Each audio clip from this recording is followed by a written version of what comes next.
नमस्कार मेरे प्यारे YouTube के साथियों, मैं हूं मिस्टर एक्स और आज आपके सामने एक और ज़बरदस्त, बहुत ही कमाल की और दर्द से भरी हुई कहानी लेकर के सामने आ चुका हूं।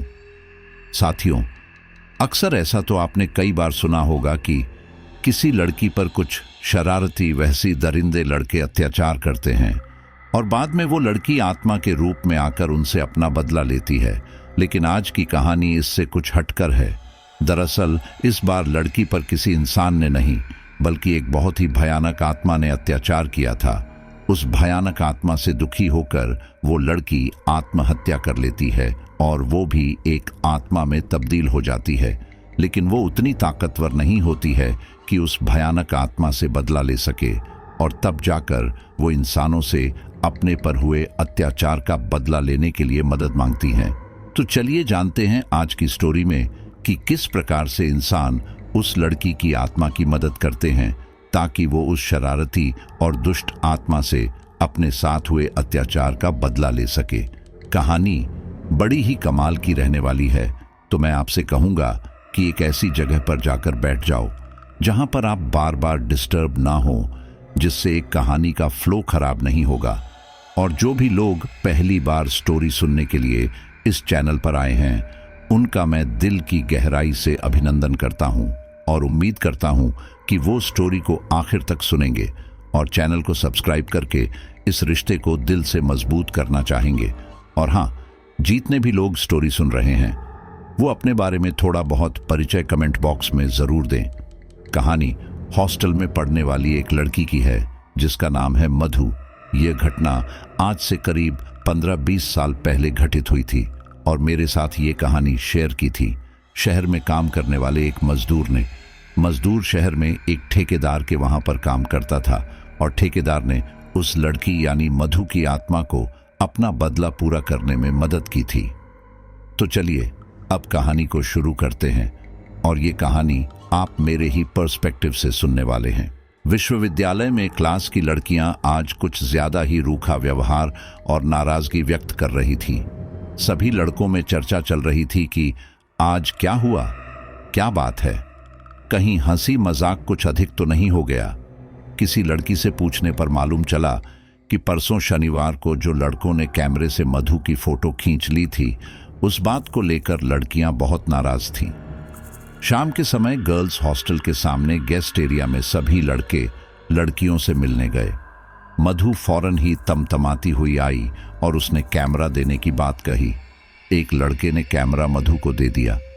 मधु ने तुरंत उस कैमरे की रील बाहर निकालकर फेंक दी। सभी लड़के बाहर आकर कहने लगे, चलो मामला खत्म हो गया।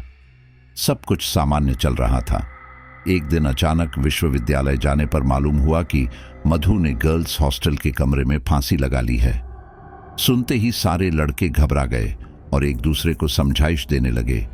हालांकि कुछ समय बाद ही मालूम चल गया था कि सुसाइड नोट में किसी पर भी इल्जाम नहीं लगाया गया था। सारी क्लास के लड़के और लड़कियों को बहुत आश्चर्य हुआ कि मधु ने ऐसा कदम क्यों उठाया। मधु बहुत ही सीधी सादी और खूबसूरत लड़की थी। पढ़ने में तेज और क्लास में सभी लोगों से बातचीत करना उसकी आदत में शामिल था। फिर अचानक ऐसा क्या हुआ कि मधु ने सुसाइड करने के बारे में सोच लिया। कभी कभी बीच बीच में जब क्लास में मधु की चर्चा होती थी तो कुछ लड़के बताते थे कि मधु का किसी लड़के के साथ चक्कर था। कुछ कहते थे कि पुलिस का कहना है कि मधु को जबरदस्ती फांसी पर लटकाकर मारा गया है, उसका मर्डर किया गया है। लेकिन अधिकांश लड़के इन बातों से सहमति नहीं रखते थे। ऐसे ही पूरी साल बीत गई। परीक्षा होने के बाद रिजल्ट आ गए और सारे लड़के लड़कियां पास होकर आगे की क्लास में पहुंच गए। कुछ दिनों के बाद मालूम चला कि जिस कमरे में मधु रहती थी उसी कमरे में किसी एक और लड़की का मर्डर हो गया है। विश्वविद्यालय में और कई प्रकार की कहानियां जोड़ी जाने लगी थी कि गर्ल्स कॉलेज के उस कमरे में कोई आत्मा रहती है जो सभी लड़कियों का मर्डर कर रही है। कोई कहता था कि गर्ल्स हॉस्टल का कोई चौकीदार है जो उन सभी लड़कियों को मार रहा था। गर्ल्स हॉस्टल के बहुत पुराने एक बूढ़े चौकीदार से मालूम हुआ कि बरसों पहले जब गर्ल्स हॉस्टल बनकर तैयार हुआ था तब इसी कमरे के पास यहां काम करने वाली एक बाई का भी मर्डर हुआ था। खैर, अभी तो हॉस्टल का कमरा सील हो गया था। उस कमरे के पीछे की तरफ हॉस्टल के वॉशरूम और टॉयलेट बने हुए थे। रात में लड़कियां अकेले टॉयलेट जाने पर डरती थीं। 2-4 लड़कियां इकट्ठी होकर जाती थीं। कमरे के सामने थोड़ी दूरी पर खुली हुई जगह पर एक बहुत पुराना इमली का पेड़ भी लगा हुआ था। हॉस्टल में एक दिन रात को एक लड़की इमली के पेड़ से थोड़ा दूर से गुजरती है और अचानक चीखती हुई दौड़कर दूसरी लड़कियों के पास आती है और वो बताती है कि उसे ऐसा लगा जैसे कोई इमली के पेड़ पर से कूदा हो। हॉस्टल के आसपास कई बार एक बहुत बड़ा काला सांप भी देखा गया था। लगभग रात के 12 बजे का टाइम था। हॉस्टल के बाहर चौकीदार कुर्सी पर बैठ नींद में ऊँघ रहा था। अचानक चौकीदार के कंधे पर एक हाथ आता है। चौकीदार, चौकीदार। चौकीदार चौंक कर पीछे देखता है तो हॉस्टल की वार्डन थी। उसने कहा, जी जी मैडम जी। हॉस्टल की वार्डन ने कहा, तुम सोते रहते हो? हराम की तनख्वाह लेते हो क्या? चौकीदार ने कहा, सॉरी मैडम, झपकी लग गई थी, पर मैं अपनी नौकरी ईमानदारी से निभाता हूं। मैडम जी, वार्डन मैडम बोली, आजकल तुम कुछ ज्यादा ही जबान चलाने लगे हो। तुम्हें नौकरी करना है कि नहीं? ये कहकर वार्डन मैडम चली जाती है। रात के लगभग 3 बजे थे। चौकीदार का डंडा, जिस पर आगे की तरफ एक लोहे का पाइप लगा हुआ था, कुर्सी पर से सरक कर नीचे गिर जाता है। वहीं एक काला सांप अंधेरे में चौकीदार के पैरों के पास से सरसरा कर निकलता है। तभी रात के सन्नाटे में तेज हवा की सीटीदार आवाज आने लगती है। हॉस्टल के सामने वाला इमली का पेड़ जोर से हवा में हिलता है। पेड़ से कुछ इमलियां और टहनियां टूटकर गिरती है। कुत्ते भौंकने लगते हैं। चौकीदार की नींद खुलती है। वो यहां वहां देखकर अपना डंडा उठाकर पास में रख लेता है। तभी उसे जमीन पर डली हुई इमली की टहनी का छोटा सा साया अचानक से बहुत बड़ा होते हुए दिखाई देता है। चौकीदार बुरी तरह से घबरा जाता है। वो इमली की टहनी इतनी बड़ी हो जाती है कि जो चौकीदार उसके सामने बोना दिखने लगता है और अचानक वो टहनी उसके सर पर आकर गिर जाती है। चौकीदार वहीं पर बेहोश हो जाता है। सुबह जब हॉस्टल की गर्ल्स उठकर देखती है तो चौकीदार कुर्सी पर मरा हुआ मिलता है। उसकी गर्दन एक तरफ घूमी हुई थी। पुलिस आती है और पूछताछ करती है। चौकीदार की लाश को पोस्टमार्टम के लिए भेज दिया जाता है। हॉस्टल में पूरी तरह डर का माहौल हो जाता है। इतने मर्डर होने के बाद हॉस्टल को कुछ दिन के लिए बंद कर दिया जाता है। पुलिस को एक भी मर्डर का कोई सुराग नहीं मिलता। कई ओझा और तांत्रिक भी बुलाए जाते हैं। ओझा और तांत्रिक गर्ल्स हॉस्टल में एक रात धुनी जमाते हैं। इमली के पेड़ के पास एक कुत्ता भी बांधते हैं। अपने चारों तरफ एक दायरा बनाते हैं। आगे की तरफ एक कुंड में आग जलाकर रखते हैं और उस दायरे के अंदर बैठकर कुछ क्रियाएं करते हैं। कुछ समय के बाद अचानक इमली का पेड़ जोर जोर से हिलता है। टॉयलेट, वॉशरूम से तरह तरह की आवाजें और चीखें आना चालू हो जाती हैं। उधर वो कुत्ता भी जोर जोर से भौंकने और रोने लगता है और अचानक ही खून से लथपथ मरा हुआ कुत्ता तांत्रिक और ओझा के सामने आकर गिरता है। कुछ देर के बाद बहुत जोर जोर से हंसने की आवाज आने लगती है। हॉस्टल की लाइट बंद हो जाती है।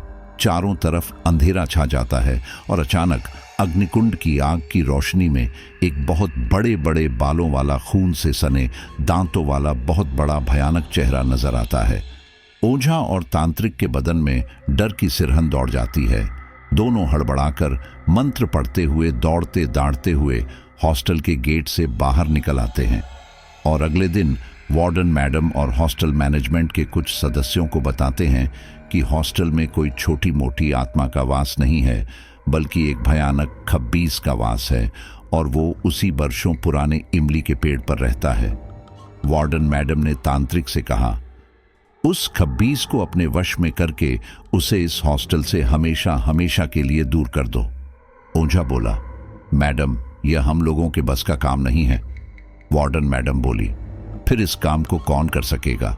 ओझा ने कहा, मैडम, उस खब्बीस से लड़कर उसे हॉस्टल से दूर करने के लिए बाबा फक्कड़नाथ को बुलाना पड़ेगा।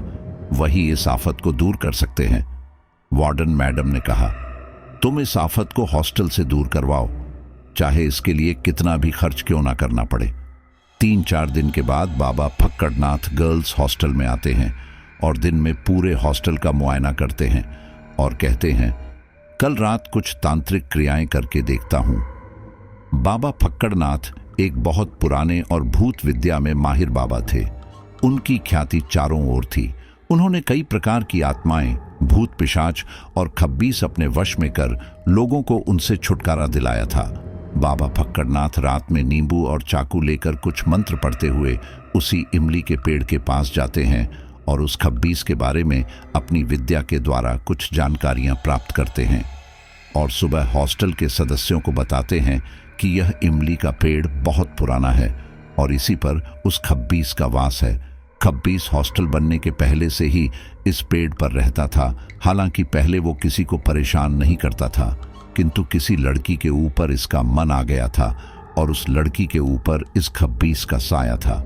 उस लड़की का खून पीकर मारकर उसे अपने साथ शामिल करना चाहता था, किंतु वो ऐसा नहीं कर पाया। उस लड़की ने पहले ही अपने आप को फांसी पर लटकाकर मार लिया था और उसके घर वालों ने उसकी आत्मा का शांति पाठ करा दिया था। यह लड़की और कोई नहीं, मधु थी। मधु पर खब्बीस का साया था। अगर कैमरे से ली हुई फोटो रील डेवलप हो जाती तो उस खब्बीस का राज खुल सकता था। वार्डन मैडम ने कहा, तो क्या उस खब्बीस को खत्म नहीं किया जा सकता? बाबा फक्कड़नाथ बोले, उसका अंत करना आसान नहीं है, परंतु उसे अपने वश में कर हॉस्टल को उसके प्रभाव से मुक्त किया जा सकता है और इसके लिए आने वाली काली अमावस्या की रात को जाकर कुछ क्रियाएं करके उसे कैद करना पड़ेगा। अमावस्या की काली रात को बाबा हॉस्टल के अंदर जाते हैं, लेकिन सुबह ये देखकर सभी हैरान रह जाते हैं कि टॉयलेट में बाबा फक्कड़नाथ की लाश पड़ी हुई थी। इसके बाद गर्ल्स हॉस्टल को हमेशा के लिए बंद कर दिया जाता है। 15-20 सालों बाद हॉस्टल खंडहर और वीरान हो जाता है और एक बिल्डर वहां पर कुछ और बनाने के लिए उस जगह को चुनता है। कुछ लोग बहुत बड़ी आरा मशीन और जेसीबी लेकर उस इमली के पेड़ को काटने हॉस्टल में जाते हैं, लेकिन आरा मशीन और जेसीबी काम करना बंद कर देती है। मशीनों को सुधरवाने के लिए मैकेनिक्स बुलाए जाते हैं। मैकेनिक्स अगले दिन आने की बोलते हैं। तब तक बिल्डर के सभी आदमी उस रात को उसी हॉस्टल में रुक जाते हैं। वे लोग इमली के पेड़ के पास दाल बाटी बनाने के लिए अलाव जला लेते हैं। अलाव जलाते साथ ही पेड़ पर लटकी हुई चमगादड़ें इधर उधर उड़ने लगती है। कुछ अधिक अंधेरा होने पर इमरजेंसी लाइट चालू कर ली जाती है। दाल बाटी खाने के बाद सभी लोग हॉस्टल के बरामदे में आराम करने के लिए लेट जाते हैं। उनमें से 2 आदमी पेशाब के लिए हॉस्टल के टॉयलेट में टॉर्च लेकर जाते हैं। टॉयलेट के अंदर उन्हें अचानक से किसी लड़की के चीखने की आवाज सुनाई देती है। दोनों आदमी उल्टे पांव दौड़कर बरामदे में वापस आ जाते हैं और अन्य व्यक्तियों को यही बात बताते हैं, लेकिन सभी लोग उनकी बात पर हंसकर कहते हैं, तुम लोग बड़े डरपोक आदमी हो जो किसी लड़की की चीख से डर गए हो। चलो हम सभी साथ में चलते हैं और उस चीखने वाली लड़की को देखते हैं। सभी लोग मिलकर टॉयलेट के पास जाते हैं। उनको वहां पर कुछ भी नहीं दिखता। कुछ देर बाद सभी लोग बरामदे में वापस आ जाते हैं। आधी रात में अचानक से कई लड़कियों की एक साथ चीखने की आवाजें आती है। सभी व्यक्ति उठकर बैठ जाते हैं। सभी को डर लगने लगता है। इमली का पेड़ जोर जोर से हिलने लगता है। एक बहुत जोर की आवाज आती है। उन्हें जेसीबी मशीन औंधी पड़ी दिखाई देती है। तेज हवाएं चलने लगती हैं। चारों तरफ बिजलियां कड़कड़ाने लगती है। अचानक से इमरजेंसी लाइटें बंद हो जाती है। चीखने और चिल्लाने की डरावनी आवाजें और तेज आने लगती हैं। इमली के पेड़ में से और भयानक आवाजें आती है। सभी आदमी डरकर हॉस्टल के गेट की तरफ भागते हैं। तभी उनके सामने लड़कियों की आत्माएं आकर खड़ी हो जाती हैं। सभी व्यक्ति इधर उधर भागने लगते हैं। उनमें से एक आदमी भागकर इमली के पेड़ की तरफ जाता है और अचानक से एक बड़ा हाथ उसको इमली के पेड़ के ऊपर उठाकर खींच लेता है। कुछ आदमी बाउंड्री वॉल कूद फांद कर बाहर भाग जाते हैं। एक आदमी टॉयलेट में जाकर छुप जाता है। अचानक उसके पीछे से एक हाथ आता है और उसको पकड़कर बड़े बड़े दांत उसके गले में गड़ा देता है और जोर जोर से हंसकर कहता है, मैं बाबा फक्कड़नाथ हूँ, एक एक का खून पी जाऊंगा, कोई भी जिंदा नहीं बचेगा। दरअसल जब 15-20 सालों पहले बाबा फक्कड़नाथ उस रात को जब खब्बीस को वश में करने जाता है, तो उसे यह नहीं पता था कि उस खब्बीस के अलावा टॉयलेट में भी कई खब्बीस की साथी लड़कियों की आत्माओं का वास था और उन लड़कियों ने बाबा फक्कड़नाथ को मारकर उसे भी भूत बना दिया था। इमली के पेड़ के नीचे चारों तरफ खून ही खून फैल गया था। खंडहर हॉस्टल में रात में हर ओर खतरनाक आत्माएं मंडरा रही थीं और बार बार इमली के पेड़ के चारों तरफ चक्कर लगा रही थी। खब्बीस की बहुत जोर जोर से हंसने की आवाज आ रही थी। हाँ हाँ हाँ, ये कोई मामूली खब्बीस नहीं था, ये खतरनाक आत्माओं का सरदार था। उन सभी मजदूरों में से एक व्यक्ति थोड़ा बहादुर था और वह सभी धर्मों के ताबीज पहने हुए था। वो उस खंडहर हॉस्टल के एक कोने में छुपा हुआ उन भयानक आत्माओं का खेल देख रहा था। उस कोने में किसी सिद्ध बाबा की एक टूटी फूटी तस्वीर भी टंगी हुई थी, इसलिए किसी भी आत्मा का उस व्यक्ति पर ध्यान नहीं जाता है। बड़ी मुश्किल से उसकी रात कटती है। सुबह होने से पहले खंडहर हॉस्टल में शांति छा जाती है। जैसे ही सूरज निकलता है वह व्यक्ति हॉस्टल से बाहर की ओर भाग जाता है और बाहर आकर रात में हुई घटनाओं के बारे में अपने ठेकेदार को बताता है। ठेकेदार कई लोगों से इस बारे में चर्चा करता है और सभी लोग यह तय करते हैं कि अब से हॉस्टल में यदि काम करना है तो दिन की समय ही कार्य करना पड़ेगा और दिन डूबने से पहले सभी को हॉस्टल से बाहर आना पड़ेगा। अगले दिन की समय ठेकेदार के कई आदमी और मैकेनिक हॉस्टल में जाते हैं। हॉस्टल में ठेकेदार क्रेन बुलाता है और जेसीबी मशीन को सीधा किया जाता है। कुछ समय बाद जेसीबी और आरा मशीन को सुधार करने के बाद वह चालू हो जाती है। तब तक हॉस्टल के आसपास रहने वाले लोग भी हॉस्टल में आ जाते हैं। सभी लोग कहते हैं कि इस इमली के पेड़ को दिन में ही काटकर अलग कर दो, नहीं तो रात में फिर से मुश्किलें खड़ी हो सकती हैं। आरा मशीन को फिर से उस भयानक इमली के पेड़ को काटने के लिए सेट किया जाता है। आरा मशीन स्टार्ट की जाती है। इमली का पेड़ अभी मामूली सा कट पाता है कि तभी दो बड़े बड़े भयंकर काले सांप इमली के पेड़ के ऊपर से नीचे की तरफ लटकते हैं। सांपों को देखकर लोगों में भगदड़ मच जाती है। सांप फुफकारने लगते हैं। आरा मशीन चलाने वाले भागने लगते हैं।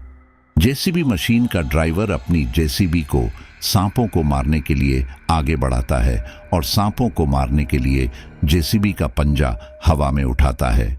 दोनों सांप हवा में उछलकर जेसीबी के पंजे से लिपट जाते हैं और ड्राइवर की तरफ बढ़ते हैं। यह सब देखकर ड्राइवर घबरा जाता है और जेसीबी मशीन से कूदकर हॉस्टल के बाहर की तरफ भागता है।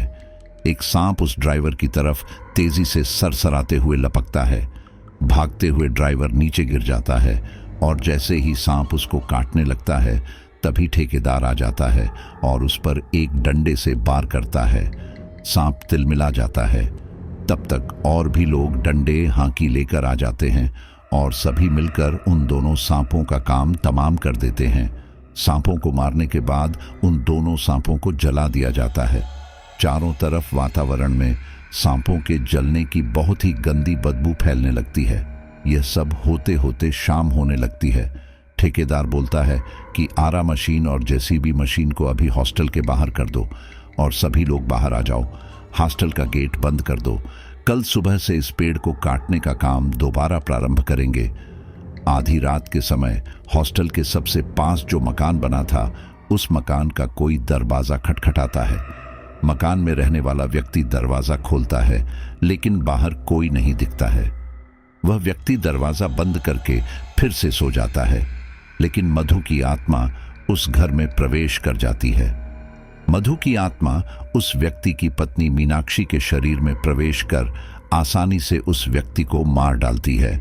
आधी रात में ही मधु की आत्मा, जो कि मीनाक्षी के अंदर थी, ठेकेदार का पता करने के लिए निकलती है। उसे हॉस्टल के आसपास के एरिया में कुछ मजदूर शराब पिए हुए मिलते हैं। मीनाक्षी उनसे ठेकेदार के विषय में पूछती है। इतनी रात में किसी अकेली महिला को देखकर मजदूर पहले तो आश्चर्य व्यक्त करते हैं, फिर मीनाक्षी को छेड़ने लगते हैं। एक मजदूर मीनाक्षी का हाथ पकड़कर उसका शरीर छूने लगता है, तो मीनाक्षी भी उसके हाथ को पकड़कर अपनी कमर पर रख लेती है और उसके मुंह को अपने मुंह के पास ले आती है। उस मजदूर को लगता है कि शायद काम बन गया है। मजदूर अपने मुंह को मीनाक्षी के मुंह के पास लेकर जाता है।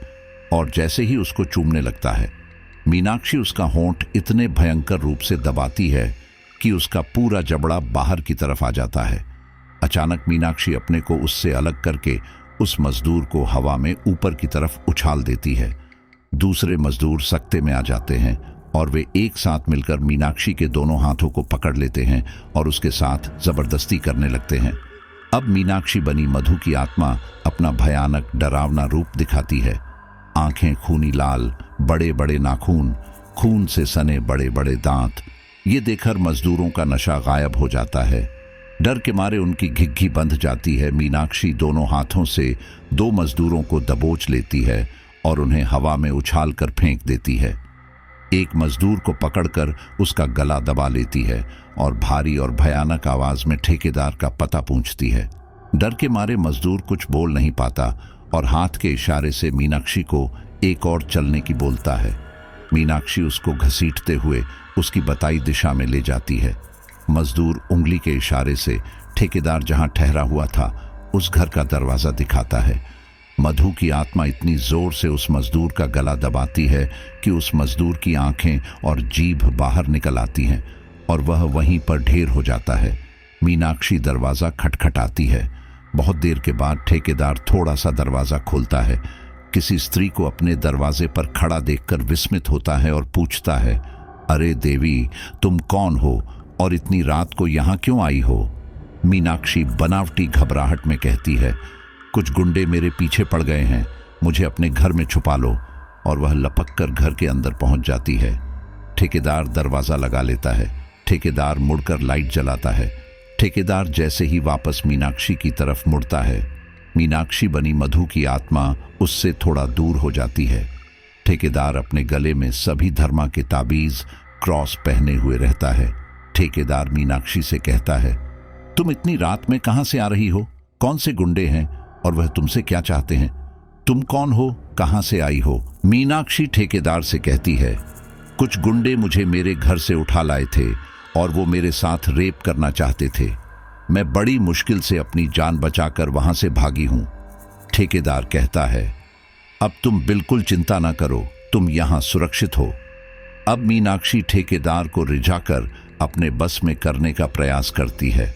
मीनाक्षी ठेकेदार से कहती है, मैं एक अकेली बेसहारा स्त्री हूं, आप मुझे अपना बना लो। अब मेरा इस दुनिया में कोई नहीं बचा है। मैं बहुत अभागी हूं, मुझे किसी से अपनापन नहीं मिला। मेरी जिंदगी बहुत दूभर हो चुकी है। ये बोलने के बाद मीनाक्षी रोने लगती है। मजबूत शरीर और मजबूत दिल, दिमाग का वो मर्द ठेकेदार मीनाक्षी की बातें सुनकर पिघलने लगता है। ठेकेदार मीनाक्षी के थोड़े करीब जाता है। मीनाक्षी उससे एकदम से दूर हट जाती है। ठेकेदार कहता है, क्या हुआ? मीनाक्षी कहती है, यह तुम जो गले में इतने सारे ताबीज वगैरह पहने हो, इनसे मुझे डर लगता है। तुम इनको उतार दो, उसके बाद तुम मेरे जितने चाहे करीब आ सकते हो। लेकिन ठेकेदार थोड़ा सा विचार कर सोचने लगता है। तभी मीनाक्षी अपनी साड़ी का पल्लू अलग कर ठेकेदार को देखकर मुस्कुराती है। अब ठेकेदार धीरे धीरे उसकी आंखों में देखकर मदहोश होने लगता है।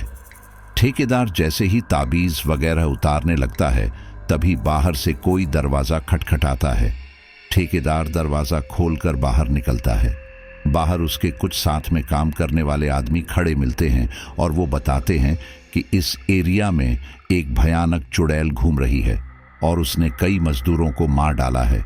ठेकेदार तुरंत कमरे से बाहर निकलता है और बाहर से दरवाजा लगा देता है और अपने आदमियों से कहता है, मुझे लगता है चुड़ैल अंदर ही है। उसके सभी आदमियों में डर की सिरहन दौड़ जाती है। रात का आखिरी वक्त था। सुबह होने में ज्यादा देर नहीं बची थी। अंदर से मीनाक्षी दरवाजा पीटती है। ठेकेदार साहब, दरवाजा खोलो, मुझे जाना है। बाहर खड़े सभी आदमी ठेकेदार से कहते हैं, दरवाजा बिल्कुल मत खोलना। अगर यह चुड़ैल यहां से हॉस्टल वापस चली जाएगी तो फिर से अपना तांडव मचाने लगेगी, और अगर यह इसी घर में कैद रहेगी तो दिन के समय इसको खत्म किया जा सकता है, या किसी तांत्रिक ओझा या बाबा को बुलाकर इसे वश में करके इससे छुटकारा पाया जा सकता है। मधु की आत्मा, जो कि मीनाक्षी के शरीर को धारण किए थी, अंदर से चिल्लाकर भयानक आवाज में कहती है, मैं मधु की आत्मा बोल रही हूं। ठेकेदार साहब, मुझे आपको कुछ बताना है। मेरी आपसे विनती है कि मुझे खत्म मत करो। मैं हॉस्टल के उस इमली के पेड़ पर रहने वाले भयानक खब्बीस के बारे में कुछ बताना चाहती हूँ। अगर मैं यहीं खत्म हो गई तो तुम लोग कभी भी उस खब्बीस को खत्म नहीं कर सकोगे। अगर तुम लोगों ने किसी भी तरह से उस इमली के पेड़ को काट भी दिया तो भी उस खब्बीस को कभी भी नहीं मार सकोगे। इमली का पेड़ कटने के बाद उस खब्बीस की दहशत हॉस्टल के बाहर सारे इलाके में छा जाएगी और इस इलाके में रहने वाले सभी लोग मारे जाएंगे या भाग जाएंगे। मधु अपनी कहानी बताने लगती है। मैं बहुत बरसों से किसी ताकतवर और बहादुर आदमी के शरीर को ढूंढ रही थी, जिसका शरीर धारण करके मैं हॉस्टल के इमली के पेड़ पर रहने वाले उस भयानक खब्बीस से अपना बदला ले सकूं। उस खब्बीस का दिल मेरे ऊपर आ गया था। उसने मेरा जीना मुहाल कर रखा था। उसी वजह से मैंने अपने आप को फांसी लगाकर खत्म किया था। वह अपने तरीके से मुझे मारकर अपने वश में करना चाहता था। हालांकि मेरे घर वालों ने मेरा विधि विधान से अंतिम संस्कार कर दिया था, लेकिन मेरे मन में उस खब्बीस के प्रति बदले की भावना थी और मैंने आत्महत्या कर ली थी, तो मेरी आत्मा भी उसी हॉस्टल में भटकती रहती थी। मेरे मन में बदले की भावना थी, इसीलिए मेरी आत्मा को पूर्ण मुक्ति नहीं मिली है। चूंकि खब्बीस मेरी आत्मा का कुछ नहीं बिगाड़ सकता और ना ही मैं उसका कुछ बिगाड़ सकती हूँ, इसीलिए मुझे एक बहादुर जवान दिलेर मर्द के शरीर की आवश्यकता है। ठेकेदार साहब, आपने यह सभी खूबियां मौजूद हैं। मैं आपके शरीर को धारण करके उस खब्बीस को खत्म कर सकती हूँ। बरसों पहले बाबा फक्कड़नाथ हॉस्टल में उस खब्बीस को अपने वश में करने आया था।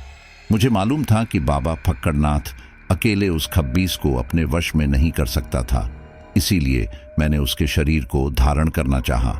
लेकिन खब्बीस ने उस बाबा फक्कड़नाथ को भी खत्म करके अपने में मिला लिया था और मेरी इच्छा अधूरी रह गई थी। अब मैं चाहती हूँ कि ठेकेदार साहब आपके शरीर में प्रवेश करूँ, तभी उस खब्बीस से अपना बदला ले सकती हूँ और हॉस्टल को उस खब्बीस से और उसकी साथी आत्माओं से मुक्त करा सकती हूँ। उस खब्बीस के खत्म होते ही सभी आत्माओं को मुक्ति मिल जाएगी। उस खब्बीस से वो हॉस्टल मुक्त हो जाएगा। कृपया मेरी बात का यकीन मानो। ये सब उस मीनाक्षी के मुंह से सुनकर ठेकेदार के आदमी ठेकेदार से कहते हैं, यह चुड़ैल अपने आप को बचाने के लिए झूठ मूठ की कहानी गढ़ रही है। इसकी बातों का विश्वास मत करना। यह तो अब यहीं खत्म होकर रहेगी। अंदर से मधु की आत्मा फिर से चीखती है, तुम लोग भले ही मुझे यहां खत्म कर दोगे, लेकिन उस हॉस्टल को उस खब्बीस से कभी भी मुक्त नहीं कर पाओगे। मेरी बात मानो और मुझे ठेकेदार साहब का शरीर धारण कर लेने दो। मधु ठेकेदार से कहती है, ठेकेदार साहब मेरी बात का यकीन करो। आज रात को तुम अपने गले में पड़े ताबीज गंडों को अलग करो और यह दरवाजा खोलो। मैं तुरंत ही आपके शरीर में प्रवेश कर जाऊंगी। मैं आपको यकीन दिलाती हूं कि आपको कुछ नहीं होगा। जब तक आप अपने सभी आदमियों और मशीनों को हॉस्टल में भेजो और उस इमली के पेड़ को कटवाओ, तब तक रात हो जाएगी। सभी साथ में मिलकर उस खब्बीस से मुकाबला करेंगे। ठेकेदार कहता है, लेकिन तुम्हारी बातों का विश्वास कैसे करें? तुम भी एक भयानक आत्मा हो और लोगों को मार रही हो, तो ऐसे में तुम पर यकीन नहीं किया जा सकता है। मधु कहती है, मुझ पर यकीन करने के लिए तुम्हें किसी बुजुर्ग बाबा को बुलाना पड़ेगा।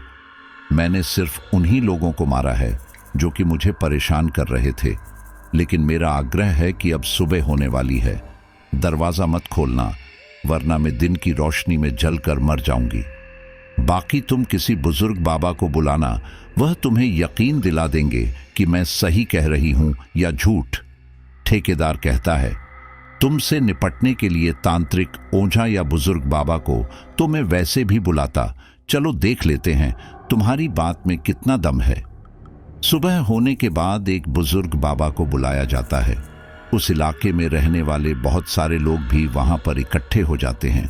ठेकेदार बुजुर्ग बाबा को अंदर बंद मधु की आत्मा के बारे में और हॉस्टल में इमली के पेड़ पर रहने वाले भयानक खब्बीस के बारे में बताता है। बुजुर्ग बाबा कहते हैं, भटकती हुई आत्माओं में भी कई प्रकार होते हैं।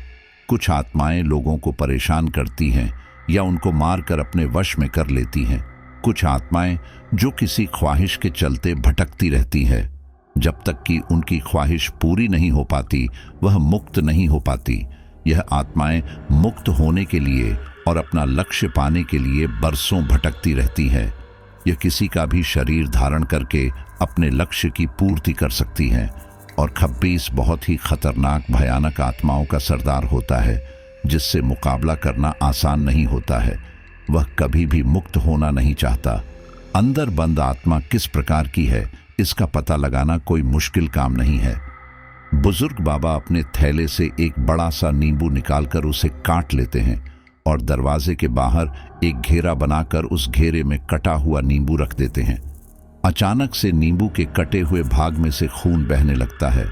खून बहता हुआ जमीन पर इकट्ठा हो जाता है। उस खून के ऊपर बुजुर्ग बाबा कुछ भस्म डालते हैं। खून में से धुआं निकलने लगता है और वातावरण में हल्की सी महक आने लगती है। फिर बुजुर्ग बाबा कहते हैं, अंदर बंद यह आत्मा बिल्कुल सच कह रही है और यह किसी भयानक आत्मा से अपना बदला लेना चाहती है। बाबा ठेकेदार से कहते हैं, इसे आप में बहादुर इंसान नजर आया है, इसलिए आत्मा आपके शरीर को धारण करके हॉस्टल के उस भयानक खब्बीस से किसी बात का बदला लेना चाहती है। आत्माएं तो आपस में एक दूसरे का कुछ नहीं बिगाड़ सकती, लेकिन यदि कोई आत्मा किसी का शरीर धारण कर ले तो वह किसी भयानक आत्मा या खब्बीस से मुकाबला कर सकती है। तुम्हें भी खतरा हो सकता है, लेकिन मैं तुम्हें एक पाक धागा दूंगा जिसे तुम अपनी बांह पर बांध लेना। इससे अंदर बंद आत्मा को तो कुछ नहीं होगा, लेकिन वह खतरनाक खब्बीस जिससे यह आत्मा बदला लेना चाहती है तुम्हारा कुछ नहीं बिगाड़ पाएगा। ठेकेदार के आदमी और उस इलाके के कई लोग आश्चर्य व्यक्त करते हैं। ठेकेदार बहुत बहादुर आदमी था। वह कहता है, ठीक है, लगता है मेरे ही हाथों से उस हॉस्टल से खब्बीस का साया दूर हो सकता है और इसके लिए मैं तैयार हूं। आगे बुजुर्ग बाबा ठेकेदार से कहते हैं, शाम के वक्त तक तुम अपने आदमियों से पेड़ को पूरा मत कटवाना। यदि तुम्हारे पहुंचने से पहले वह पेड़ जमीन पर धराशायी हो जाएगा तो इस इलाके में आफत आ सकती है। फिर तुम रात के वक्त पहुंचकर उस पेड़ को अपने ही हाथों से पूरा काटकर धराशायी कर देना। फिर जैसे ही उस खब्बीस का भयानक आतंक चालू होगा तो तुम और मधु की आत्मा मिलकर उस खब्बीस से मुकाबला करना। आज चांद का प्रकाश भी चारों ओर रहेगा जिससे खब्बीस की कुछ ताकत कम हो जाएगी। उसके बाद बुजुर्ग बाबा ठेकेदार के आदमियों और वहां पर मौजूद सभी लोगों को पवित्र भभूत देते हैं और कहते हैं, यदि तुम सबके ऊपर कोई भयानक आत्मा हमला करती है तो इस भभूत को उन आत्माओं पर फेंक कर तुम लोग अपनी सुरक्षा कर सकते हो। जब सभी लोग मिलकर हिम्मत के साथ उस खब्बीस और उसकी साथी आत्माओं का मुकाबला करेंगे तभी जीत पाएंगे। दोपहर के समय ठेकेदार आरा मशीन और जेसीबी को उस इमली के पेड़ को काटने के लिए पहुंचाता है। इमली के पेड़ को काटा जाने लगता है और पेड़ का कुछ भाग बचने पर काम बंद कर दिया जाता है। रात के समय ठेकेदार अपने गंडे ताबीज वगैरह उतारने के बाद बाहर खड़ा होकर घर का दरवाजा खोलता है। तुरंत ही मधु की आत्मा मीनाक्षी के शरीर को छोड़कर ठेकेदार के शरीर में प्रवेश कर जाती है। ठेकेदार की आंखें लाल हो जाती हैं। ठेकेदार भयानक नजर आने लगता है और वह गर्ल्स हॉस्टल की तरफ बढ़ता है। ठेकेदार के बाकी के आदमी और इलाके के कई लोग डरते हुए ठेकेदार के पीछे चल देते हैं। ठेकेदार के पहुंचते ही उस पेड़ को जैसे ही पूरा काटने का प्रयास किया जाता है, अपने आप ही जेसीबी मशीन और आरा मशीन हवा में उड़ती हुई गर्ल्स हॉस्टल के बाहर गिरती है। वहां मौजूद सभी लोग दहशत में आ जाते हैं। मधु की आत्मा धारण किए हुए ठेकेदार एक दूसरी जेसीबी चलाकर आगे बढ़ता है और इमली के बचे हुए पेड़ को उखाड़ने लगता है। तभी भयानक आवाज आने लगती है, तेज हवाएं चलने लगती हैं, आसमान में बिजली कड़कड़ाने लगती है। ठेकेदार की जेसीबी मशीन पीछे की ओर खिसकने लगती है। ठेकेदार उसे आगे करने का प्रयास करता है, लेकिन जेसीबी आगे नहीं बढ़ पाती है। ठेकेदार उतरकर एक बड़ा सा कुल्हाड़ा हाथ में लेकर आगे बढ़ता है और बाकी बचे हुए इमली के पेड़ पर वार करने लगता है। ठेकेदार हवा में उछलकर एक ओर गिरता है। ठेकेदार उठकर फिर से आगे बढ़ता है और इमली के पेड़ पर वार करने लगता है। तब तक ठेकेदार के आदमी और बाहर मौजूद बहुत सारे लोग हिम्मत करके बाहर पड़ी हुई जेसीबी मशीन को किसी भी तरह से सीधा कर हॉस्टल के अंदर कर देते हैं। ठेकेदार उस जेसीबी मशीन में बैठता है और पंजे के एक ही वार से इमली के पेड़ को धराशायी कर देता है। इतना बड़ा विशाल पुराना इमली का पेड़ चर्र चरा कर नीचे गिरता है। कुछ देर के लिए शांति हो जाती है। थोड़ी ही देर के बाद इमली के पेड़ में से बहुत सारे सांप निकलते हैं और हॉस्टल के बाहर लोगों के हुजूम और ठेकेदार के आदमियों की तरफ बढ़ते हैं। वहां पर मौजूद बुजुर्ग बाबा कहते हैं, इन सभी सांपों के फन कुचल दो। इन सांपों में भी कई खराब आत्माएं हैं। सारी जनता उन सांपों के फनों को कुचलने लगती है और उन सांपों को आग में जलाने लगती है। कुछ देर फिर से शांति छा जाती है। फिर अचानक से इतना विशालकाय इमली का पेड़ हवा में उड़ता हुआ चारों ओर घूमने लगता है। लोगों में दहशत हावी हो जाती है और लोग अपने आप को बचाने भागने लगते हैं। ठेकेदार जैसे तैसे करके अपने आप को उस पेड़ से बचा लेता है।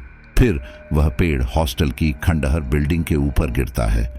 लोग फिर से हॉस्टल के गेट पर इकट्ठे होने लगते हैं। तभी चारों तरफ बहुत सी आत्माएं घूमने लगती हैं।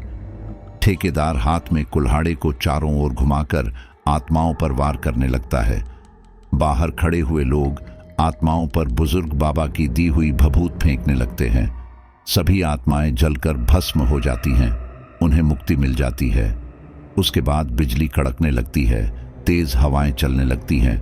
फिर बहुत ऊंचा विशालकाय बड़े बड़े बालों वाला, बड़े बड़े दांतों वाला खब्बीस प्रकट होता है और खब्बीस जेसीबी मशीन को खिलौने की तरह उठाकर फेंक देता है। वह हॉस्टल के गेट की तरफ बढ़ता है। वहां मौजूद मजदूरों को पकड़ पकड़ कर खाने लगता है। बुजुर्ग बाबा जोर से चिल्लाकर ठेकेदार से कहते हैं, खब्बीस अपने शारीरिक रूप में आ चुका है। अब इसको मारना कुछ आसान हो जाएगा, लेकिन अगर यह खब्बीस हॉस्टल से बाहर चला जाएगा तो सारे इलाके में तबाही आना निश्चित है। ये इंसानों को खाकर और भी ताकतवर हो जाएगा। फिर इसे काबू करना नामुमकिन हो जाएगा। मधु की आत्मा ठेकेदार के शरीर से बाहर आ जाती है और खब्बीस को पीछे से आवाज लगाती है। खब्बीस तुरंत ही मुड़कर देखता है और जोर जोर से अट्टहास करने लगता है और भयानक खतरनाक आवाज निकालता है। इतने में ही ठेकेदार एक दूसरी जेसीबी लेकर खब्बीस की तरफ बढ़ता है। खब्बीस उस जेसीबी की तरफ अपना हाथ बढ़ाता है। ठेकेदार बहुत स्पीड में जेसीबी को पीछे करता है। खब्बीस अपने हाथों से जेसीबी को उठाता है। ठेकेदार तत्काल जेसीबी से कूदकर दूर हट जाता है।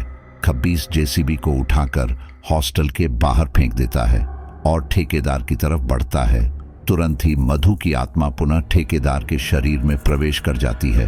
ठेकेदार हवा में उड़ता हुआ दूसरी तरफ हट जाता है। खब्बीस मुड़कर फिर से ठेकेदार की तरफ बढ़ता है। ठेकेदार आरा मशीन स्टार्ट करता है। खब्बीस ठेकेदार को कुचलने के लिए अपना एक पैर उठाता है। ठेकेदार आरा मशीन से उसका एक पैर काट देता है। खून के फव्वारे छूट जाते हैं। चारों तरफ खून ही खून फैल जाता है। खब्बीस दर्द से कराह उठता है। वह अपना एक हाथ ठेकेदार की तरफ बढ़ाता है। तभी ठेकेदार आरा मशीन से उसका एक हाथ काट देता है। पुनः खून के फव्वारे चारों ओर उड़ने लगते हैं। खब्बीस ठेकेदार की तरफ बढ़ता है और लड़खड़ाकर जमीन पर गिर जाता है। बुजुर्ग बाबा ठेकेदार से कहते हैं, इसके सीने पर आरा मशीन चलाओ और इसका दिल काट डालो। इस तरह इसका शरीर खत्म हो जाएगा। ठेकेदार आरा मशीन लेकर आगे बढ़ता है। खब्बीस अपना एक हाथ उठाकर ठेकेदार को मारता है।